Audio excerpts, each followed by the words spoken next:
Bem-vindos ao canal Um Cristão no Espelho. Sou o irmão Felipe. Vamos continuar nossa leitura, nosso estudo em Efésios capítulo 5, versículo 8 ao 10 hoje. Amém? Porque no outro tempo eres trevas, mas agora sois filhos da luz. Sois luz do Senhor. Andai como filhos da luz. Porque o fruto do Espírito está em toda a bondade, justiça e verdade, aprovando que é agradável ao Senhor. Essa é a versão Almeida.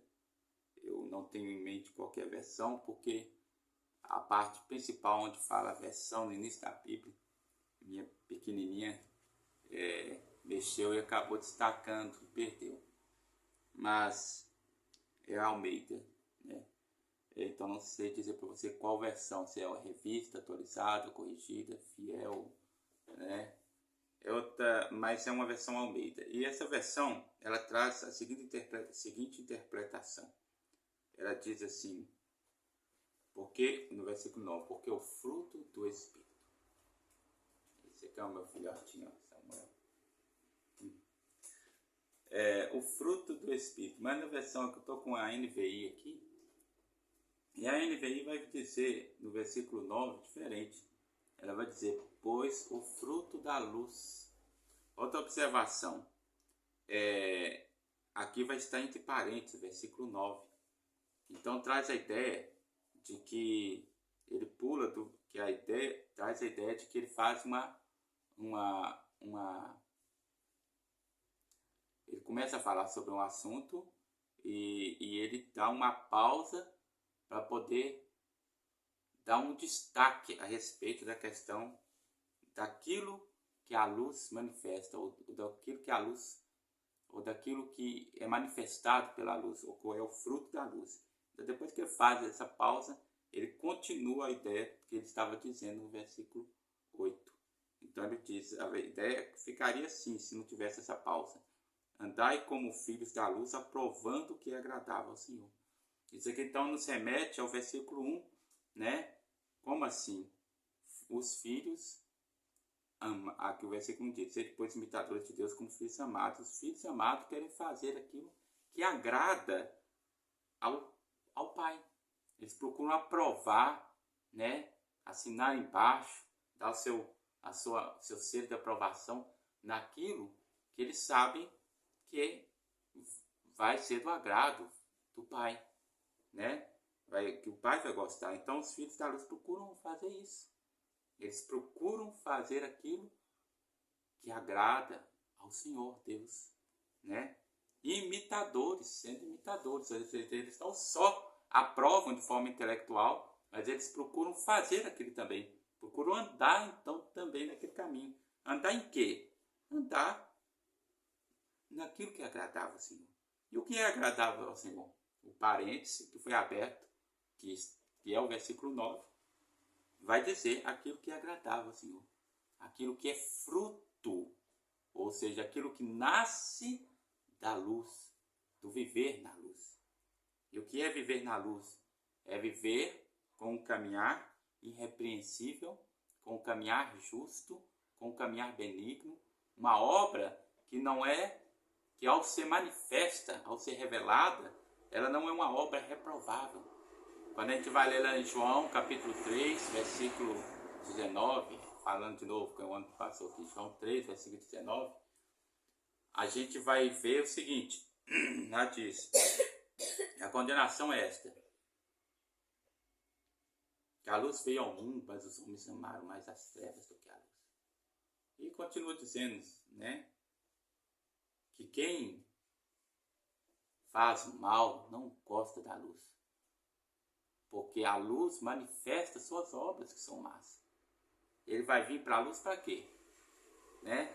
Para poder sentir-se constrangido, porque a luz vai lançar claridade. Quando você está num ambiente bem iluminado, você consegue distinguir coisas que num ambiente mais obscuro, com aquela luzinha mais rota, você não consegue entender.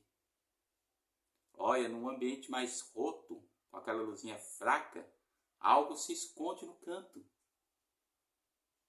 Mas quando a luz quando há uma boa iluminação em todo o ambiente, todas as coisas que estão escondidas se manifestam. E fica claro, não há dúvida do que é aquilo.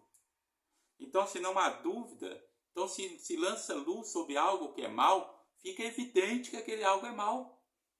Se lança luz sobre algo que é injusto, fica evidente que aquele algo é injusto.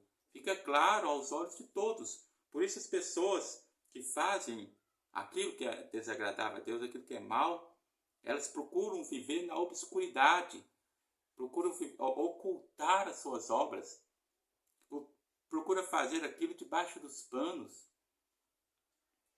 para que aquilo, ou procura fazer aquilo de forma velada, não muito evidente, para que aquilo não se manifeste, para que as pessoas não olhem para aquilo e venha uma reprovação. E vem uma reprovação. Quando você vê alguém que é das trevas fazendo as coisas erradas de forma muito ousada, de forma muito intrépida, como se aquilo fosse uma coisa certa, como é algo comum e muito comum, opiniões erradas, opiniões más nos dias atuais. Quando você vê isso, você percebe que há algo errado.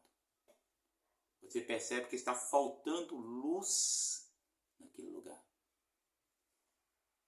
Há um salmo que me foge à memória e ele diz o seguinte: na tua luz veremos a luz. O que quer dizer isso? Quer dizer que no resplendor da luz de Deus as coisas ficam mais claras. Quanto mais você se aproxima da luz, mais evidente fica algo. Isto também é uma característica da verdade. Você pode pegar uma mentira numa mão e a verdade na outra. Você pode olhar e ambas parecerem a mesma coisa. Ambas serem aparentemente verdades. Ambas serem aparentemente idênticas. Ambas serem aparentemente aprováveis e louváveis. Mas quando você vai chegando ao submetendo aquelas duas aparentes verdades à prova, cada prova que vai se mostrando, ela vai se complicando, se tornando mais complexa, precisando de reforços, de outras hipóteses que se vão criando para tentar justificar a existência dela. E ela vai ficando mais complexa. E quanto mais você prova ela, mais ela procura justificativas para tentar se valer, para tentar se manter. E cada vez mais se torna complexa, cada vez mais se torna obscura, cada vez mais se torna difícil de sustentá-la. E a outra verdade, que você vai chegando, ela prova, vai submetendo ela a testes, a questionamentos, cada vez mais ela se torna clara. Cada vez que ela se é submetida a algo, ela se torna evidente.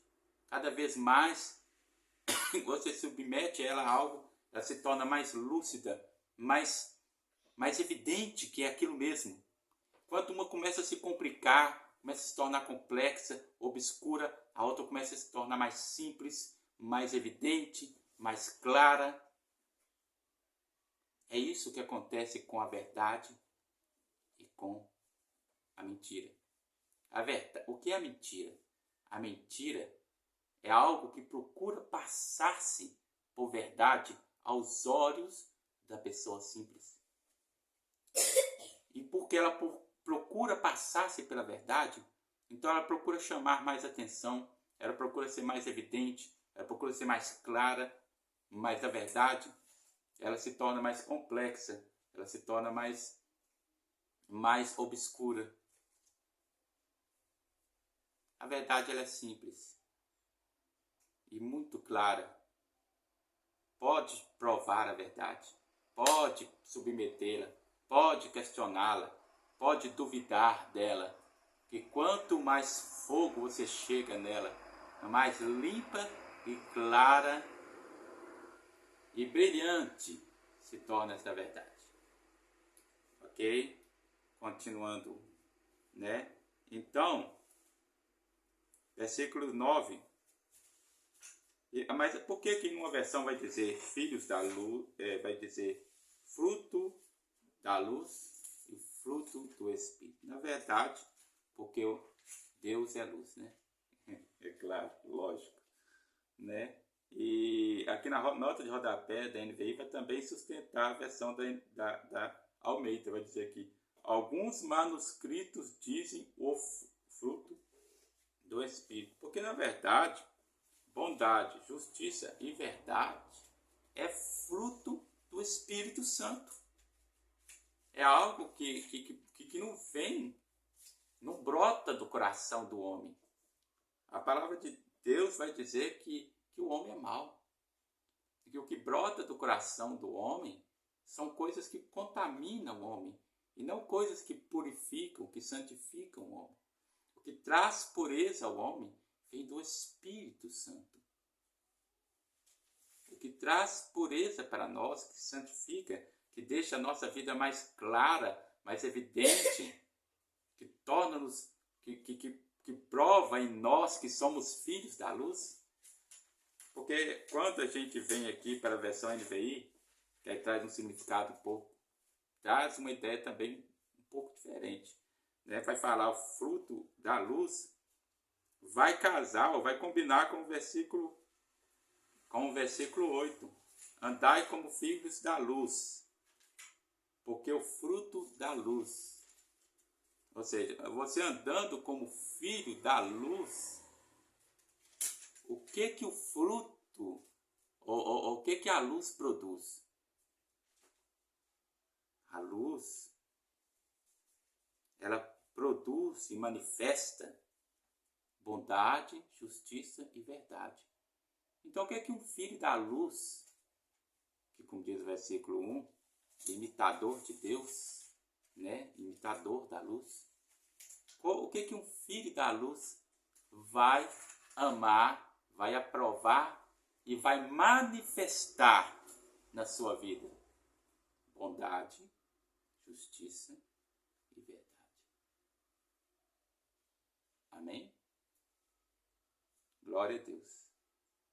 Gostaria de só ler uma nota aqui de um comentário, e por hoje nós estaremos com uma pausa aqui na nossa reflexão. Esse comentário do John MacArthur, nota falando trevas e luz. Trevas descreve o caráter da vida do não convertido como vazia de verdade e virtude nos assuntos intelectuais, não apenas intelectuais, mas morais, ou seja, está relacionado à conduta da pessoa também. O reino das trevas é presidido pelo poder das trevas. Pelo poder das trevas. Continuar nossa leitura aqui. O reino das trevas é presidido pelo poder das trevas. Ou seja, o poder, há um poder reinante nisso. Você vai ler isso lá em Lucas 22, versículo 53, que não está lendo aqui, mas você pode estar lendo aí, meditando. Colossenses 1, versículo 13 também. Governando aqueles que estão destinados às trevas. Existe um príncipe das trevas, né? Nós já estudamos sobre isso aqui, na nossa leitura sobre Efésios. Existe um príncipe, um poder que governa sobre esse mundo, que é o poder de Satanás. E a este poder interessa que as pessoas fiquem na obscuridade, no engano, caminhem no caminho da mentira e vivam a serviço da mentira e do engano. Note que lá em Apocalipse vai dizer o seguinte, que ficarão de fora todos aqueles que amam e cometem a mentira, mas as pessoas estão imergidas numa realidade de mentira, uma realidade governada por Satanás, cheio de enganos por tudo quanto é lado, cheio de trevas. Quanto mais a gente se aproxima de Deus, mais claro fica isso para nós. gente vê que o mundo jaz, ou seja, ele está morto, está pútrefo no maligno, né? Essas pessoas têm a mente governadas, né? Você vai ver isso em Mateus 8:12, né? Quando Jesus está falando sobre o tempo seus chegaram, e o reino das trevas reina. Esse eu vou ler, Mateus 8:12. Fiz a confusão aqui, o texto anterior que eu falei que eu não ia ler, é que fala isso, então eu vou ler. Lucas 22:53, diz assim: Tendo estado todos os dias convosco no templo, não estendestes as mãos contra mim, mas esta é a vossa hora e o poder das trevas. Ou seja, ele falava sobre esse governo, essa é a hora suas. Agora Mateus 8, versículo 12, vai dizer sobre governando aqueles que estão destinados às trevas, né? Ou seja, aqueles que estão destinados à escuridão eterna, à condenação eterna.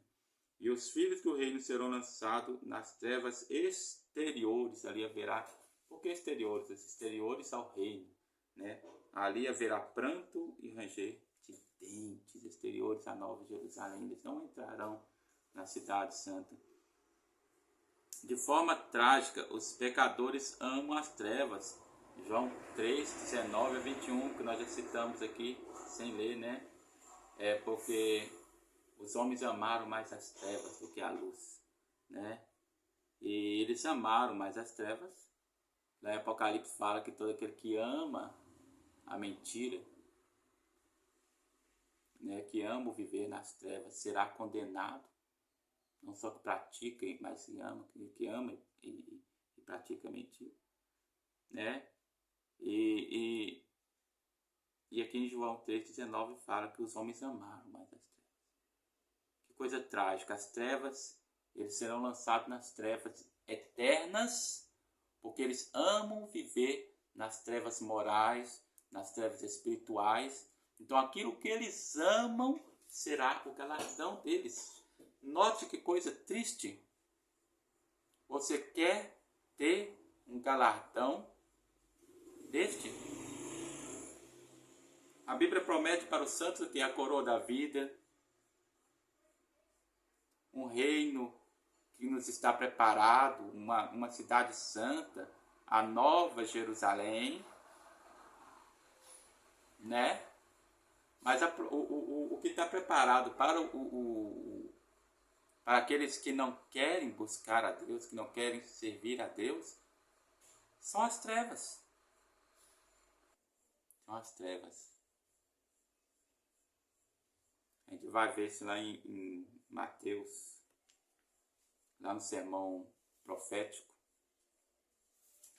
sermão escatológico, quando Jesus conta aquela passagem onde o rei vem e separa as nações umas das outras. De um lado põe os bodes, do outro lado põe as ovelhas. E ali vai dar uma sentença, ele dá duas sentenças para os bodes, que se representam aqueles que amam as trevas, aqueles que não servem a Deus. Ele dá a sentença para eles irem para a condenação eterna. Mateus 26 diz assim: E dirá aos que estiverem à sua direita: Vinde, bendito meus Pai. Olha, presta atenção: possuir o reino que vos está preparado desde a fundação do mundo. Para você está preparado o reino. Agora, para aqueles que amam as trevas, para aqueles que vivem nas trevas, vê o que está preparado. É algo que nem foi preparado para eles. Eles vão receber algo que nem era destinado para eles. Porque eles amaram viver no engano, na mentira. Então eles serão condenados a um lugar que nem foi preparado para eles. A um lugar de tormento. A um lugar que não foi preparado para a alma humana. É algo que foi preparado para o diabo e seus anjos. Mas infelizmente, muitos têm se colocado como anjos do diabo. Por quê? Porque têm estado a favor dele, né? Então dirá também os que estiverem à sua esquerda: apartai-vos de mim, malditos, para o fogo eterno, preparado para quem? Para vós? Não. Para o diabo e os seus anjos. Note a diferença? Nem mesmo o lugar que essa pessoa vai ser condenada vai ser algo que foi preparado para ela. Deus tem um reino preparado para você, meu amado.